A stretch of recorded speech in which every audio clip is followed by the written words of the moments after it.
সুন্দর আচরণ দিয়ে, ইহসান দিয়ে যা জয় করা যায়, নরম আচরণ দিয়ে যেটা অর্জন করা যায়, কঠোরতা দিয়ে সেটা পারা যায় না। বিষ্ণু ঈসা ইসলাম ইহসান দিয়ে, কোমল আচরণ দিয়ে, তার অনুগ্রহ দিয়ে তিনি অনেক কাফিরের হৃদয়কে জয় করে ফেলেছেন। সাইয়েদনা সুমামা ইবনে উসাল রাদিয়াল্লাহু তাআলা আনহুর কথা মনে পড়ে যায়। তিনি ছিলেন ইয়ামামার বাদশা। মদিনাতে বিশ্বনবীকে হত্যা করার নিয়তে এসেছিলেন। গোপনে গোপনে বিশ্বনবীকে হত্যা করে আবার ইয়ামামাতে তিনি ফিরে যাবেন। কিন্তু কি অবাক করা কাণ্ড, হত্যা করতে পারে নাই, সাহাবাদের হাতে তিনি ধরা পড়ে গেলেন। সাইয়েদনা সুমামা ইবনে উসাল রাদিয়াল্লাহু তাআলা আনহু হত্যার নিয়তে আসলেন, কিন্তু হত্যা করতে পারলেন না। সাহাবারা ওনাকে ধরে ফেললেন, ধরে মসজিদে নববীর পিলারের মধ্যে বেঁধে রাখলেন। সুমামা ইবনে উসাল, সিরাত থেকে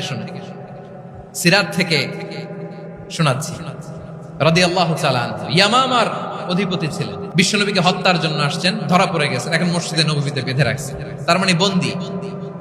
এখন স্ট্যাটাস কি? বন্দী, ক্যাপ্টিভ।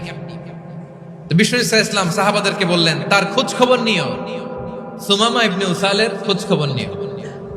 সাহাবার বলেন, ইয়া রাসূলুল্লাহ, আপনাকে হত্যা করতে এসেছে, তার তো কঠিন ক্যাপিটাল পানিশমেন্ট হওয়া দরকার, কঠিন শাস্তি হওয়া দরকার। বিশ্বনবী বললেন, না, আমি যেটা জানি তোমরা সেটা জানো না, তোমরা সুমামার সাথে ভালো আচরণ করো। বিশ্বনবী সুমামার কাছে গেলেন। প্রথম দিন যে তিনি কালেমার দাওয়াত দিলেন, ইমানের দাওয়াত দিলেন, ইসলামের দাওয়াত দিলেন, রিসালাতের দাওয়াত দিলেন, আখিরাতের দাওয়াত দিলেন। পরের দিন যে বিশ্বনবী সালাতের দাওয়াত দিলেন, যাকাতের দাওয়াত দিলেন, ইসলাম কি, কিভাবে, কেমন করে পালন করতে হয় চমৎকার আর্টিকুলেট করতে শুরু করলেন। তন্ময় হয়ে সুমামা ইবনে উসাল রাদিয়াল্লাহু তাআলা আনহু বিশ্বনবীর কথাগুলো শুনতে আরম্ভ করলো। একদিন নয়, 2 দিন নয়, টানা 3 দিন বিশ্বনবী সুমামার কাছে ইসলামকে প্রেজেন্ট করেছেন, উপস্থাপন করেছেন। আওয়াজ করে বলেন, কয় দিন? 3 দিন।